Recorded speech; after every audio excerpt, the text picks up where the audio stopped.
Good morning to all of you dear students. मैं doctor K Tiwari आज की कक्षा में पुनः उपस्थित हूँ आपके समक्ष। आज का हमारा विषय है dying declaration legal language and general English के क्लास में।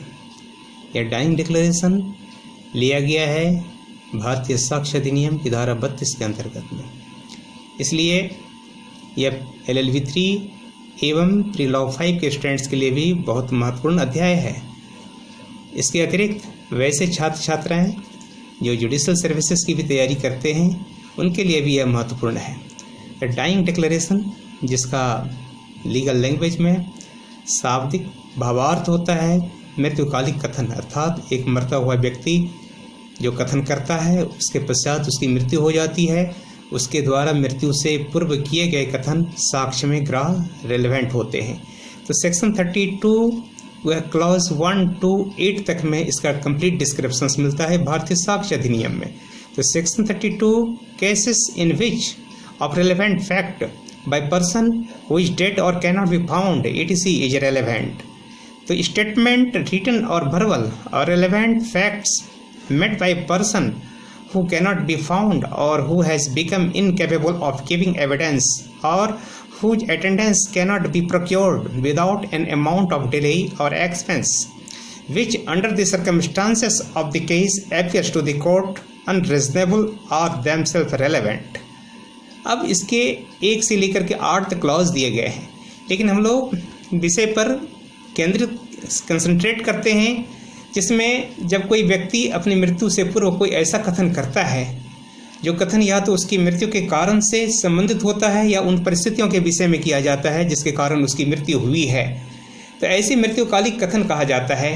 ऐसी मृत्यु हत्या द्वारा भी हो सकती है या आत्महत्या के द्वारा भी हो सकती है।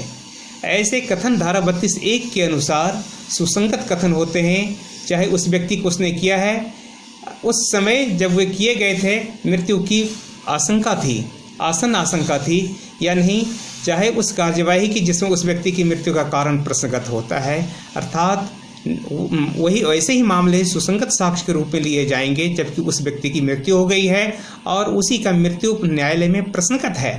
अब इसके लिए कुछ अपेक्षित रिक्विजिट कंडीशंस हैं। इसके लिए ये हैं, मृत्युकालिक कथन तभी साक्ष्य में ग्राह्य हो सकता है, एक्सेप्ट किया जा सकता है जब इसके लिए कुछ कंडीशंस को फुलफिल किया जाता है। इसे नंबर 1, ऐसे कथन का संबंध मृत्यु के कारण से होना चाहिए या इसका संव्यवहार ट्रांजैक्शन को उस परिस्थिति के विषय में किया गया हो जिसके फलस्वरूप उस व्यक्ति की मृत्यु हुई हो। और नंबर 3, डाइंग डिक्लेरेशन मृत्युकालिक कथन करने वाले की मृत्यु हो गई हो, निश्चित रूप से उसकी मृत्यु हो जानी चाहिए। यदि मृत्यु नहीं हुई है तो वो एक कॉरोबोरेटिव एविडेंस के रूप में लिया जाएगा, वह मृत्युकालिक कथन नहीं होगा। तो नंबर 1 जो बताता है कि कथन का मृत्यु के कारण से संबंधित होना चाहिए। यदि किसी व्यक्ति को किसी तेज धार वाले हथियार से मारा तो उसकी मृत्यु उसके घायल होने के फलस्वरूप होनी चाहिए, अर्थात दोनों के संबंध में स्ट्रिक्ट रिलेवेंसी होनी चाहिए। तो इसके संबंध में एक महत्वपूर्ण वाद है Narayan Singh versus state of Bihar AIR 1962 supreme court 237 का मामला। Narayan Singh versus state of Bihar AIR 1962 supreme court 237, जो मामला एक दुष्कर्म से संबंधित था और आत्महत्या से संबंधित था, लेकिन दुष्कर्म और आत्महत्या से कोई डायरेक्ट लिंकेज नहीं था, इसलिए माननीय उच्चतम न्यायालय ने इसे मृत्युकालिक कथन नहीं माना था। नंबर 2, कथन का संव्यवहार उन परिस्थितियों में किया जाना चाहिए जिसके फलस्वरूप उसकी मृत्यु हुई है। दोनों के बीच में स्ट्रिक्ट रिलेवेंसी होनी चाहिए। तो इस संबंध में प्रिवी काउंसिल के द्वारा एक महत्वपूर्ण निर्णय दिया गया है, इसे आप नोट करें। Pakala Narayana Swami versus emperor AIR 1939 privy council 47।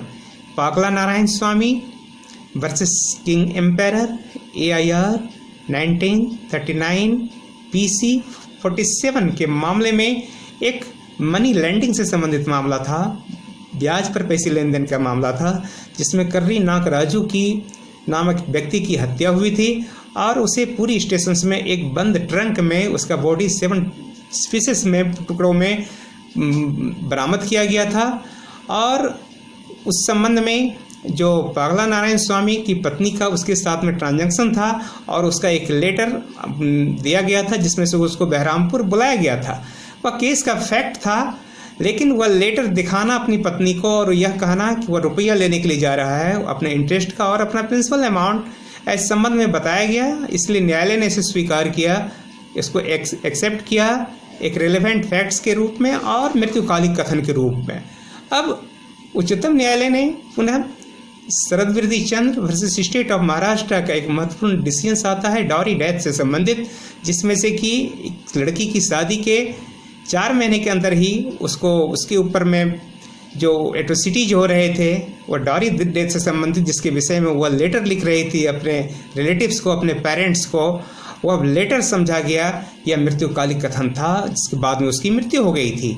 अब इसी संबंध में state of Assam versus Mafizuddin Ahmed AIR 1983 supreme court 274 तथा Darshan Singh versus state of Assam AIR 1983 supreme court 554 के मामलों में सर्वोच्च न्यायालय ने यह निर्धारित किया कि जब मृत्युकालिक कथन करने वाला व्यक्ति मरता नहीं है बल्कि जीवित रह जाता है तो उसका कथन मृत्युकालिक कथन नहीं माना जाएगा। ऐसे कथन भारतीय साक्ष्य अधिनियम की धारा 157 के अंतर्गत में केवल एक कॉरपोरेटिव एविडेंस के रूप में माने जाएंगे। अब मृत्युकालिक कथन लिखित रूप से होना चाहिए या मौखिक होना चाहिए, इसकी परिभाषा जो हम लोगों ने पढ़ा पहले देखा तो यह मौखिक भी हो सकती है या लिखित रूप से भी हो सकती है। तो चंद्रशेखर वर्सेस सम्राट 1937, Chandrashekhar versus empire 1937 privy council का एक मामला होता है जिसमें प्रिवी काउंसिल ने यह निर्धारित किया यदि घायल व्यक्ति बोलने में असमर्थ है और अपना हाथ पांव यदि किसी इशारे से बता सकता है, जेस्टिकुलेशन से बता सकता है, तो वह भी मृत्युकालिक कथन के रूप में स्वीकार किया जा सकता है। क्वीन वर्सेस अब्दुल्ला एक इलाहाबाद उच्च न्यायालय के द्वारा दिया गया एक निर्णय है जिसमें एक प्रोस्टिट्यूट को शार्प कटिंग वेपन से मारा गया था और इसमें वो बोलने में वह सक्षम नहीं थी। तो जो पुलिस स्टेशंस में वहाँ पर उपस्थित डॉक्टर और उस पुलिस इंस्पेक्टर के समक्ष में उसने इशारे से उस आदमी को आइडेंटिफाई वह करती है, वह माना गया कि ऐसे कथन इस प्रकार के जो संकेत किए गए थे वह मृत्युकालिक कथन के हिस्से थे और उसे मृत्युकालिक कथन के रूप में ग्राह्य एक्सेप्ट किया गया। इस तरह state of Punjab versus Amarjeet Singh AIR 1988 supreme court 1298 के मामले में जो डिसीज थी बालविंदर कौर, उसने पुलिस इंस्पेक्टर और डॉक्टर के समक्ष अपना कथन किया था, बाद में उसकी मृत्यु हो गई, जिसमें से कि उसने मृत्यु का कारण अपने पति को बताया था। सर्वोच्च न्यायालय का मत था कि यद्यपि कि मृतका ने मृत्युकालिक कथन मजिस्ट्रेट के समक्ष नहीं किया था, लेकिन विश्वसनीय होने के कारण इसे मृत्युकालिक कथन के रूप में इसे स्वीकार किया जा सकता है, क्योंकि यह माना जाएगा या प्रिज्यूम किया जाएगा कि कोई भी स्त्री अपने पति को क्यों फंसाएगी। अब इसी से संबंधित मामला Padmaben versus state of Gujarat SCC 1991 744 के मामले में इसी प्रकार के identical decisions supreme court of India ने दिया था, जिसमें से कि उस व्यक्ति ने अपना कथन डॉक्टर के समक्ष किया था। इस तरह उच्चतम न्यायालय ने आज R.H. Christie versus state of Gujarat 2002 SCC 56 के मामले में यह निर्धारित किया कि यदि मृत्युकालिक कथन संदेह से परे है, बियॉन्ड सस्पिशन है और विधि द्वारा निर्धारित रीति से रिकॉर्ड किया गया है, तो केवल मृत्युकालिक कथन के आधार पर ही अभियुक्त को दोष सिद्धि कन्विक्शंस हो सकती है। यह एक इम्पॉर्टेंट डिसीजन है। मृत्युकालिक कथन मजिस्ट्रेट द्वारा अभिलिखित किया जाना चाहिए, रिकॉर्ड किया जाना चाहिए। मजिस्ट्रेट मृत्युकालिक कथन तभी लिखेगा जब डॉक्टर उसे सिक्योर कर देता है, सर्टिफिकेट दे देता है कि यह प्रमाण पत्र की जो है कथनकर्ता की मानसिक स्थिति बिल्कुल ठीक है और वह कथन कर सकता है। इस तरह मृत्युकालिक कथन एक बहुत ही कम्प्रिहेंसिव पार्ट है। मुख्य रूप से हमारे इंडियन लॉ में और ब्रिटिश लॉ में अंतर है। हमारा इंडियन लॉ की एक ब्यूटी है कि मृत्युकालिक कथन दोनों ही मामलों में लागू होता है, अर्थात दीवानी और आपराधिक, सिविल और क्रिमिनल दोनों ही अफेयर्स में इसे लागू किया जाता है, जबकि ब्रिटिश लॉ, ब्रिटिश एविडेंस केवल क्रिमिनल मामले में ही इसे एप्लीकेबल मानता है। Thanks a lot dear student.